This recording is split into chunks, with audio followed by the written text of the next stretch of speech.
We're here at the LaSalle Stewart Center for the Chinese cultural performance presented by the Henan Museum of China. I'm Hayden Wilcox, and we'll have more on that on tonight's episode of the Beaver News. And tonight we begin the first of our Cooper's Ferry archaeological series with field reporter Hayden Wilcox. And finally, we get a taste of local music as the Raccoons join us for our segment of Molly's Music Minute. We'll have all that and more on tonight's episode of the Beaver News.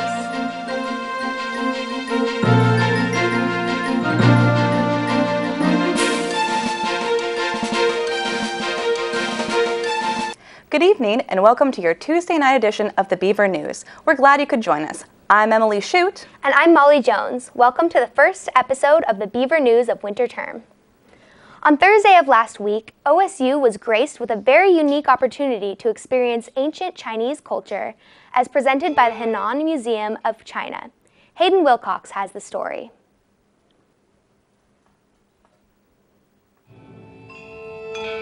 This last Thursday, the LaSalle Stewart Center was honored to present a Chinese cultural performance from the Henan Museum of China. The music department has a long-standing relationship with Henan province, and this is another aspect of that relationship. OSU is lucky. A performance like this is extremely rare. These performance groups don't perform outside of China very often at all, so it's very unusual to see them in the United States.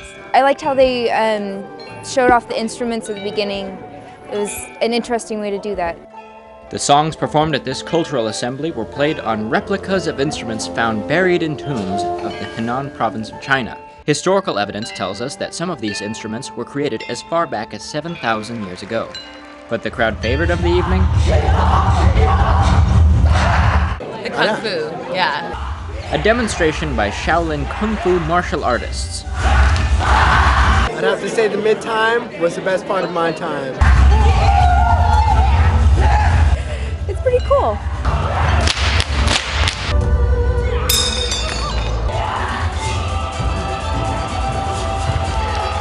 At the end of the performance, audience members were allowed on stage to see what history sounded like up close.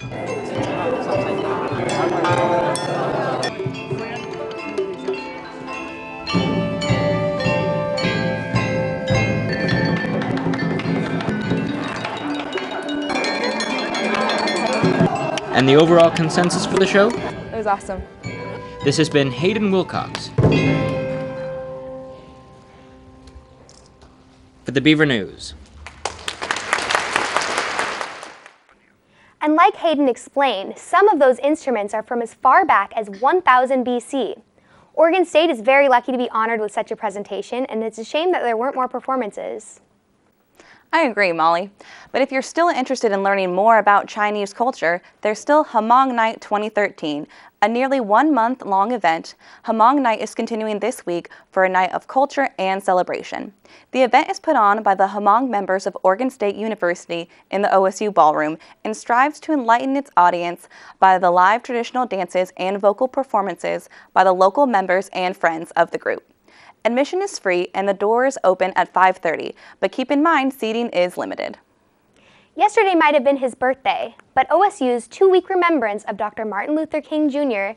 isn't over until Friday. This year marks the 31st annual celebration of Dr. King at OSU, making it one of the oldest continuous MLK events in the state.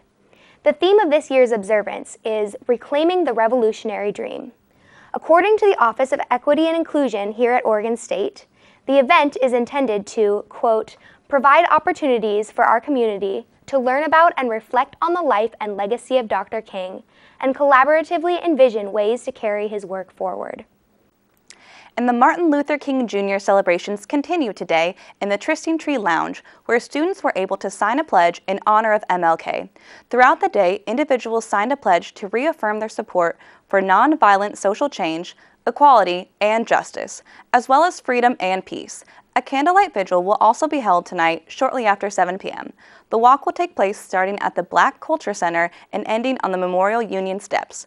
For more information about the events taking place later in the week, visit the OSU events calendar page online. Oregon State researchers are trying to figure out if creating more foraging habitat for bumblebees will help increase blueberry pollination. According to an article in the Western Farm Press, OSU researchers are hoping to attract bumblebees to the blueberry flowers by bordering the crops with other plants that bloom from early spring to late fall. Why bumblebees? The article states that pollination by bumblebees tends to produce larger and more plentiful blueberries than honeybees do. The OSU Extension Service reports that blueberries were Oregon's 19th most important agricultural commodity.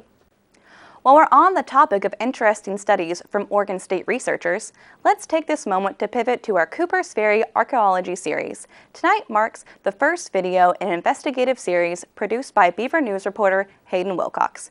Hayden was able to travel with Associate Professor of Anthropology, Dr. Lauren, this past summer for an inside look at what it means to be an archaeologist. This report was supported by OSU and the Bureau of Land Management. One has to wonder what could possibly be of so much interest to archaeology students at the bottom of the Salmon River Canyon. But these students are on a mission to unearth a past long lost to time. We're putting up a cover over the site because it gets very hot out here. So we've got to get this giant tarp over the site so we can get them out of the shade. And then once we get that up, we have to unload about 6,000 to 7,000 sandbags that we put in the site at the end of the excavation last year. So here we are at the Cooper's Ferry site in the Lower Salmon River Canyon, and we're beginning the 2012 field season by taking the back dirt off of our excavation unit from the year before. So here the students are shoveling off a layer of dirt that we have that's covering some wire fencing, that then is laying on top of thousands of sandbags that they're going to take out of the ground. Each sandbag contains dirt that we've excavated in previous years. And it's much easier to throw the sandbags out of the hole than it is to re-dig the dirt over and over and over again. The intense heat only drives their motivation to reach their goal, to uncover artifacts that have not seen the light of day in thousands of years.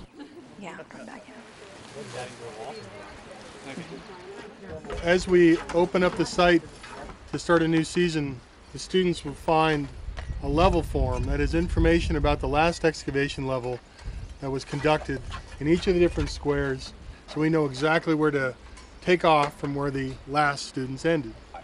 So we finally exposed the floor here after getting all the sandbags off. And so now that we've got that, the whole time we're doing that, some of them are leaking and getting the sediment onto the bottom of the floor here where we have excavated the past 3 years. And so what we got to do is get all of the sediment off to make sure we can clean it up before we can start excavating again. These eager minds will utilize knowledge and skill to bring the past back into the light, and in the process will attempt to rewrite the history books.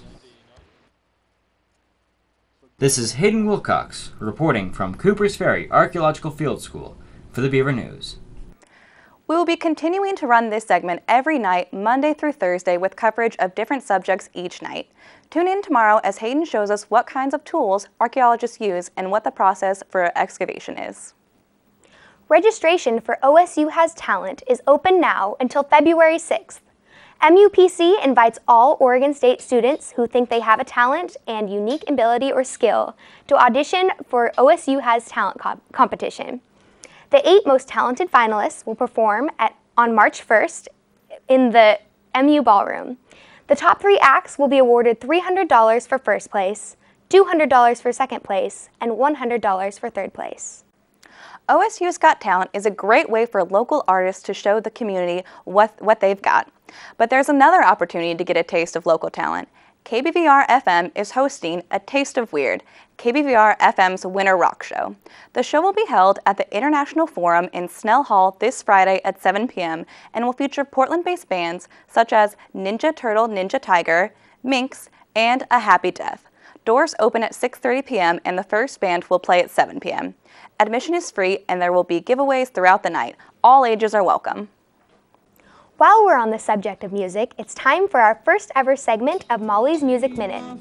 Last Friday, the Raccoons joined us in the KBVR studio to kick off the first Locals Live episode of Winter Term. OSU students Andrew Hatzenbuehler and Cole Heole Valenzuela make up this folk rock duo from Salem, Oregon. The Raccoons identify Paul McCartney, Simon & Garfunkel, and Coldplay as strong influences in their music. They are currently in the process of recording new songs and plan to perform at Bombs Away on February 6th from 7 to 9 p.m. To find out more about the Raccoons and hear their newest recordings, you can check out their fan page on Facebook.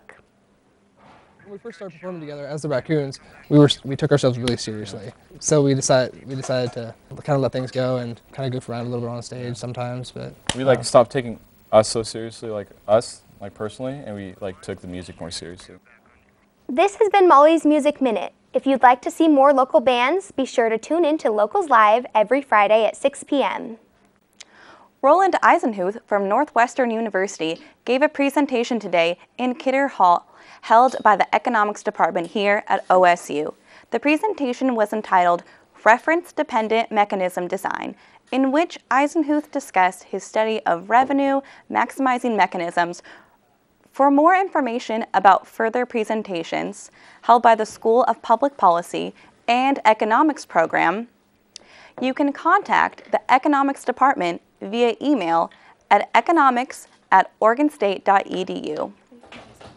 Well, before we end our show tonight, the Beaver News wouldn't be complete without our OSU Sports News Update. Tonight, Milan Laurent has the report.